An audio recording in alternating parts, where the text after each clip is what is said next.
Samajwadi party के साथ गठबंधन न हो पाने के बाद भीम आर्मी सेना अकेले ही यूपी विधानसभा चुनाव में ताल ठोक रही है। कई सीटों पर तो उसने अपने प्रत्याशी भी घोषित किए हैं। इन प्रत्याशियों की जीत के लिए अब भीम आर्मी सेना के प्रमुख चंद्रशेखर आजाद उर्फ रावण प्रचार करने में जुटे हैं। गुरुवार को कानपुर देहात के सिकंदरा पहुंचे, जहां उन्होंने जमकर बीजेपी और समाजवादी पार्टी पर हमला बोला। चंद्रशेखर ने कहा कि इस बार जनता भ्रष्टाचार और परिवारवाद के खिलाफ वोट करेगी।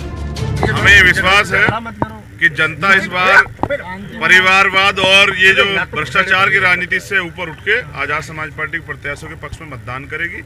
और वो इस आशा विश्वास के साथ कि जनता अपने हित को ध्यान में रखते हुए जिस तरह से वो ठगी गई है और बाद में चुनाव के बाद ये नेता ढूंढे नहीं मिलते, तो जमीन पर रह के जो काम करने वाला आजाद समाज पार्टी के प्रत्याशी उनको जनता सहयोग करेगी और आजाद समाज पार्टी के प्रत्याशी जीतेंगे।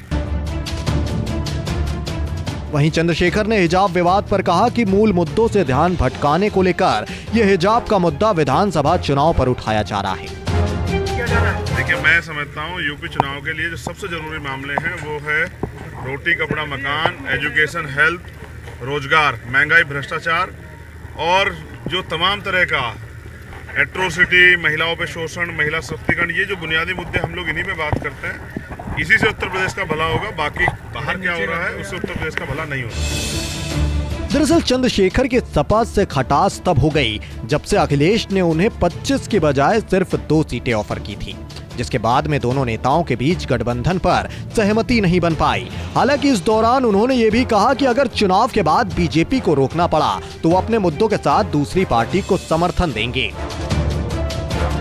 जब जनता का सहयोग से आजाद समाज पार्टी बड़ी ताकत बन जाएगी तो हमारे प्रयास रहेगा कि बीजेपी को रोकने के लिए जो हमारे मूलभूत एजेंडे हैं, कॉमन मिनिमम प्रोग्राम, जैसे प्रमोशन में रिजर्वेशन का मामला, जैसे जातिवार जनगणना का मामला, जिस तरह से तमाम तरह से रिप्रेजेंटेशन है शेड्यूल कास्ट के अधिकारी कर्मचारियों का, बैकवर्ड के अधिकारी कर्मचारियों, माइनॉरिटी के अधिकारी कर्मचारियों का होना चाहिए।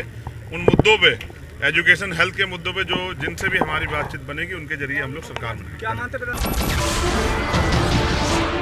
नमस्कार, मैं हूं मानक गुप्ता।